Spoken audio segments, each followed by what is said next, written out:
नमस्कार दोस्तों, स्वागत है आप सभी लोगों का आपके अपने चैनल बेबीज़ वर्ल्ड इंडिया में। और आज का ये वीडियो भी एक हाईली रिक्वेस्टेड वीडियोस में से एक है। और आज हम बात करने वाले हैं ADHD के बारे में, यानी कि attention deficiency hyper activity disorder के बारे में।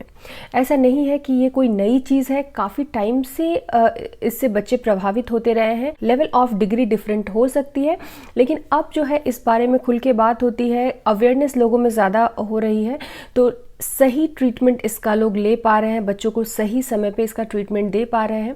तो इसी के बारे में बात करेंगे, क्या रीज़न है, कैसे पहचाने कि बच्चे को ADHD है और क्या सही उसके लिए थेरेपी है या मेडिसिन है। तो इन सभी चीज़ों के बारे में आज के इस वीडियो में बात करेंगे। और दोस्तों, एक रिक्वेस्ट है आप लोगों से कि अगर ये वीडियो आपको ज़रा भी हेल्पफुल लगे ना, तो इसे शेयर ज़रूर करिएगा, ताकि बाकी और पेरेंट्स तक भी ये जानकारी पहुंचे और वो सही समय पे सही एक्शन ले पाएँ। और लाइक करिएगा ताकि मुझे भी पता चले कि आप में से कितने सारे लोग मेरे वीडियोज़ को लाइक करते हो, आपको पसंद आते हैं मेरे वीडियोज़। और साथ ही सब्सक्राइब कीजिएगा बेबीज़ वर्ल्ड इंडिया को, अगर आपने अभी तक नहीं किया है तो आइए बात करते हैं ADHD के बारे में। दोस्तों, ADHD जो टर्म है वो यूज़ किया जाता है उन बच्चों के लिए जिनमें अटेंशन की कमी होती है और बहुत ही हाइपर एक्टिव होते हैं। देखिए, शुरू में जो है ना, हम समझ नहीं पाते कि बच्चे को ADHD है। देखिए, लेवल ऑफ डिग्री अलग हो सकती है, मतलब किसी बच्चे में माइल्ड होता है, किसी बच्चे में बहुत ज़्यादा होता है, लेकिन थेरेपी हर लेवल पे, हर डिग्री पे देने से फायदा होता है। क्योंकि अगर बच्चे में कंसंट्रेशन नहीं है तो वो पढ़ाई कैसे करेगा, या जो भी सीखने वाली चीज़ है उसका ध्यान एक जगह पे लगेगा ही नहीं। कुछ ही सेकंड्स में इधर और देखने लगेगा, आप कुछ पढ़ा रहे हो तो उसका ध्यान कहीं और जा रहा है। तो जो चीज़ आप सिखाना चाहते हो, पढ़ाना चाहते हो, वो कैसे सीखेगा, कैसे समझेगा। तो इसीलिए ज़रूरी है सही समय पे सही थेरेपी, सही ट्रीटमेंट। और इसके रीज़न जो है, आज तक मेडिकल साइंस भी इसके लिए कोई एक पर्टिकुलर रीज़न नहीं देता है कि इसी वजह से होता है। लेकिन हाँ, जो कुछ स्टडीज़ अवेलेबल हैं उससे यही पता चलता है कि ये जेनेटिक हो सकता है, या फिर आजकल जो बच्चे इतना ज़्यादा जो टीवी देखते हैं, मोबाइल देखते हैं, शायद कहीं ना कहीं वो भी एक हद तक, नॉट कम्प्लीटली लेकिन एक हद तक ADHD के लिए जिम्मेदार है। टीवी और मोबाइल देखने के बहुत सारे दुष्परिणाम है, इस पर ऑलरेडी मैं वीडियो बना चुकी हूँ, जिसमें से एक ये भी है कि अगर किसी बच्चे को ऑलरेडी ADHD है तो उसको और ये बढ़ाने में ही हेल्प करता है। तो ये तो हो गई कारण की बात। अब आपको पता कैसे चलेगा कि बच्चे को ADHD है? देखिए, शुरू में क्या होता है कि हमको लगता है हमारा बच्चा तो बहुत एक्टिव है, बहुत फिजिकली एक्टिव, एक जगह बैठता ही नहीं, टिक के भागता रहता है, पार्क लेके जाओ तो बहुत एंजॉय करता है, उछलता है, कूदता है। लेकिन ये चीज़ हम नोटिस कब करना शुरू करते हैं? जब हम उसे बिठा के कोई काम देना शुरू करते हैं। फॉर एग्जाम्पल, पढ़ाना शुरू करते हैं या फिर कोई चीज़ सिखाने के लिए बिठाया, ड्राइंग ही करने के लिए बिठाया, तब वो एक जगह टिक के बैठेगा नहीं। तो फिर हम डॉक्टर की हेल्प लेते हैं। और यहाँ पे ये भी बता दूं कि लड़के 3 गुना ज़्यादा प्रभावित होते हैं ADHD से लड़कियों की तुलना में। तो अगर आपको ADHD के सिम्टम्स लग रहे हैं कि बच्चा टिक के नहीं बैठ रहा है, एक जगह पे कॉन्सेंट्रेट नहीं कर पा रहा है, आप जो कोई एक खिलौना दे रहे हो उस पर 2-3 मिनट से ज़्यादा वो नहीं खेल रहा है, उसको छोड़ के फिर किसी दूसरे खिलौने पे शिफ्ट हो जा रहा है, आप देखोगे किस तरह के जो बच्चे होते हैं टीवी चैनल फटाफट से चेंज करते हैं। मतलब 5-10 सेकंड एक वीडियो देखा, फिर फटाक से दूसरा वीडियो लगा दिया, हाथ में रिमोट है या फिर मोबाइल है, तो वो मतलब चेंज करते रहेंगे। उनका एक जगह दिमाग, ध्यान किसी चीज़ में नहीं लगता, भले ही वो टीवी का कंट्रोल उनके हाथ में हो या फिर एक्टिविटी का कंट्रोल उनके हाथ में हो। तो ये एक साइन है जहाँ आपको ध्यान देने की जरूरत है। चलो, यहाँ पे एक बात ये भी बता दूं कि ADHD को अगर सही समय पे एड्रेस किया जाए तो बिल्कुल इसका ट्रीटमेंट पॉसिबल है। काफ़ी हद तक कंट्रोल किया जाता है, और बहुत ज़रूरी है इसे कंट्रोल करना, क्योंकि जब बच्चा स्कूल जाएगा तो अगर कॉन्सेंट्रेट ही नहीं कर पाएगा तो वो कैसे सीखेगा जो उसको सीखना है। तो सबसे पहली बात तो कि आपको डॉक्टर से कंसल्ट करना है। दूसरी, अब होम प्रोग्राम्स में कुछ आपको बताती हूँ। तो इसमें सबसे पहली चीज़ है बिहेवियरल थेरेपी। तो आपको सबसे पहले करना यह है कि उन्हें इस तरह की एक्टिविटीज़ में लगाओ जो एक साथ एक जगह पे बैठ के कर सके वो।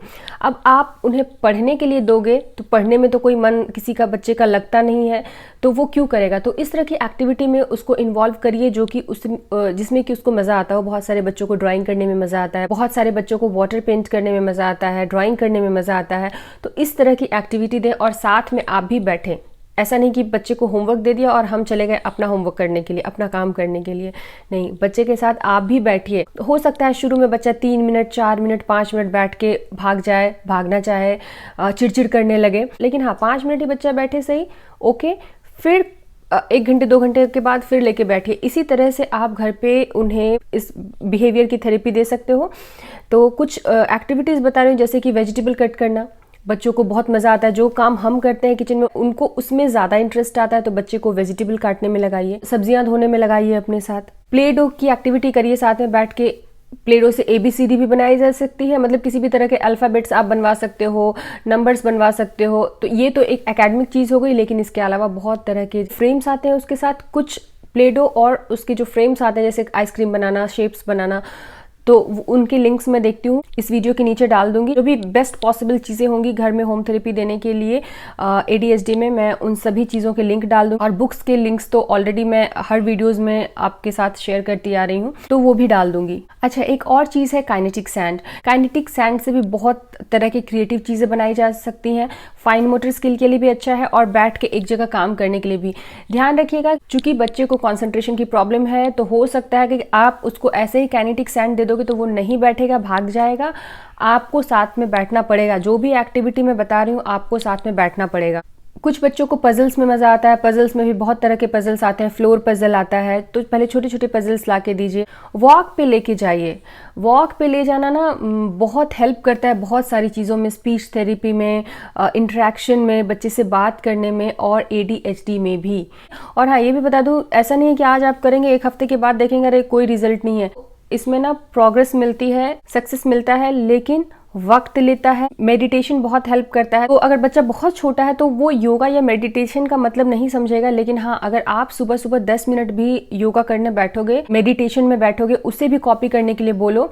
बच्चे कॉपी करते हैं, फॉलो करते हैं। एक रूटीन सेट करिए कि सुबह उठ के 10 मिनट योगा पे या मेडिटेशन पे बैठना ही है। बच्चे को अगर किसी म्यूजिकल इंस्ट्रूमेंट में इंटरेस्ट है, जैसे कि पियानो हो गया या गिटार हो गया, तो ये सब चीज़ों में इन्वॉल्व कर सकते हो, क्योंकि वो चीज़ उसको बैठ के करनी होगी एक जगह पे। ऐसा नहीं, वो भागते भागते पियानो नहीं बजा सकता, वो भागते भागते गिटार नहीं बजा सकता, उसको बैठ के सीखना पड़ेगा। बुक रीडिंग तो मतलब बहुत ही इंपॉर्टेंट है। इसमें भी शॉर्टिंग की एक्टिविटीज़ बहुत हेल्प करती हैं कंसंट्रेशन बढ़ाने में। अब शॉर्टिंग की एक्टिविटीज़ डिफरेंट तरह की है। कंसंट्रेशन के ऊपर ऑलरेडी मैं 2 या 3 वीडियोज़ पहले भी बना चुकी हूँ कि घर पे अवेलेबल चीज़ों से आप किन एक्टिविटीज़ के थ्रू बच्चों में कंसंट्रेशन लेवल को बढ़ा सकते हो। लिंक उन वीडियोस के भी मैं डिस्क्रिप्शन बॉक्स में डाल दूंगी, तो एक बार चेक जरूर करिएगा। वैसे शॉर्टिंग मतलब कि 2-3 चीज़ें मिक्स करके रख दी, उनको सेपरेट करने के लिए बोलिए। एक कलर की चीज़ें एक साथ रखने के लिए बोलिए, या फिर एक शेप की चीज़ें एक साथ रखने के लिए बोलिए। सब चीज़ें कॉन्सेंट्रेशन बढ़ाती हैं और ADHD से बच्चे को बाहर निकलने में बहुत ही ज़्यादा हेल्प करती हैं। ओके, तो अब अगली चीज़ पे बात करते हैं। अगली चीज़ है प्रॉपर स्लीप। बहुत ज़रूरी है कि बच्चा प्रॉपर नींद ले रहा हो अपने एज के हिसाब से। ये भी बहुत हेल्प करता है ब्रेन को काम डाउन करने के लिए और फिर से सही तरीके से फंक्शन करने के लिए और बच्चे में कंसंट्रेशन लेवल बढ़ाने के लिए। अगली चीज़ है हाइड्रेशन। तो इंश्योर करें कि बच्चा प्रॉपर अमाउंट में लिक्विड ले रहा हो, पानी ले रहा हो। अगली चीज़ है चेंजिंग डाइट। थोड़ा शुगर वगैरह कंट्रोल करें, क्योंकि शुगर से बच्चे और भी हाइपर एक्टिव होते हैं। शुगर या फिर मीठी चीज़ें खाने से आजकल जो बच्चे बहुत ज़्यादा हाइपर एक्टिव होते हैं उन्हें GFCF डाइट भी दिया जाता है। GFCF मतलब gluten free, casein free diet. Gluten mostly जो व्हीट प्रोडक्ट्स होते हैं उसमें होता है, बार्ली में होता है, और भी कुछ चीज़ें हैं जिसमें ग्लूटेन पाया जाता है। और केसीन फ्री मतलब जो डेयरी प्रोडक्ट होते हैं उसमें केसीन पाया जाता है। तो डेयरी और ग्लूटेन को खाने से निकाल देते हैं। लेकिन यहाँ पे बहुत ही ज़रूरी बात, बगैर किसी डॉक्टर के सलाह के GFCF डाइट पे जाना बच्चे के लिए नुकसानदायक भी हो सकता है, क्योंकि आप ग्लूटेन निकाल दोगे, आप डेयरी निकाल दोगे, उससे जो बच्चे को प्रोटीन, कैल्शियम वगैरह मिल रहा है, उसके जो न्यूट्रिशनल वैल्यू मिल रहे हैं, बहुत ज़रूरी है उसको बैलेंस करना दूसरी चीज़ों से। तो अगर आप अपने बच्चे को GFCF डाइट पे लेके जाना चाहते हो तो इसके पहले अपने डॉक्टर से कांटेक्ट ज़रूर कर। ADHD को अगर सही समय पे ट्रीट किया जाए, सही थेरेपी मिले, तो ओवर द टाइम ये ठीक होने लगती हैं। बहुत हद तक बच्चे से बाहर निकल जाते हैं। और मोस्टली जो देखा गया है 4 से 7 साल तक में ये जो सिम्टम्स है बहुत ज़्यादा हाइपर रहते हैं। फिर उसके बाद बहुत सारे बच्चों में ये भी देखा गया है कि कहीं ना कहीं जो 7 से 9 साल का एज रहता है, इसमें भी बहुत सारे बच्चे, स्पेशली लड़के, ADHD से कहीं ना कहीं किसी न किसी डिग्री पे प्रभावित होते हैं। तो नज़र रखें अपने बढ़ते बच्चे के बिहेवियर के ऊपर कि उन्हें किसी तरह की बिहेवियरल थेरेपी की ज़रूरत तो नहीं पड़ रही है। अब बात करते हैं मेडिकेशन की। जहाँ तक मेडिकेशन का सवाल है, कुछ मेडिकेशंस अवेलेबल हैं, लेकिन उनके बारे में, उन मेडिकेशंस का नाम मैं इस वीडियो में इसलिए नहीं ले रही हूँ क्योंकि इस तरह का कोई भी मेडिकेशन लेने के पहले डॉक्टर से कांटेक्ट ज़रूर करें। वैसे डॉक्टर्स की भी कोशिश यही रहती है कि सबसे पहले बिहेवियरल थेरेपी वगैरह से ही ADHD सिम्टम को कंट्रोल किया जाए। मेडिकेशन सबसे लास्ट ऑप्शन में सेलेक्ट करते हैं डॉक्टर्स ADHD को ट्रीट करने के लिए, स्पेशली बच्चों में। तो दोस्तों आई होप ये वीडियो आप लोगों के लिए हेल्पफुल रहेगा। कॉन्सेंट्रेशन से रिलेटेड वीडियोज़, एजुकेशन स्टडी से रिलेटेड वीडियोज़ आने वाले दिनों में आपको मिलते रहेंगे। और ये वीडियो अगर आपको हेल्पफुल लगा हो, अच्छा लगा हो, तो प्लीज़ एक लाइक ज़रूर करिएगा, शेयर कीजिएगा ताकि और पेरेंट्स तक भी ये अवेयरनेस पहुँचे, इसके बारे में पता चले कि ADHD होता क्या है। और सब्सक्राइब कीजिएगा हमारे चैनल को हमारी सारी एक्टिविटीज़ से अपडेटेड रहने के लिए। मैं मिलती हूँ आपसे अगली वीडियो में, तब तक के लिए नमस्कार।